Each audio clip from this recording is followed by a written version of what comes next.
மகா சிவராத்திரி ஈசனுடன் ஓர் இரவு பிப்ரவரி 26 சத்குருவுடன் நேரலையில் இணையுங்கள்.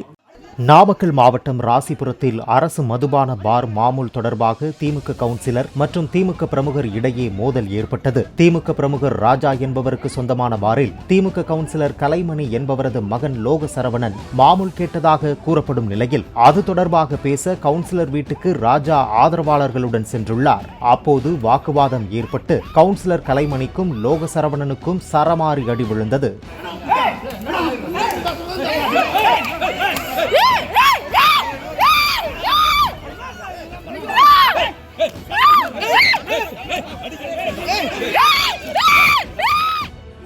தாக்குதலில் காயமடைந்ததாக ராஜா தரப்பு அரசு மருத்துவமனையில் சிகிச்சைக்கு சேர்ந்த நிலையில் தங்களை அடித்துவிட்டு வந்து மருத்துவமனையில் படுத்துக் கொண்டாயா என கேட்டு அங்கு சென்ற கவுன்சிலர் மகன் லோக சரவணன் போலீசார் முன்னிலையில் அவர்களை தாக்க முற்பட்டார்.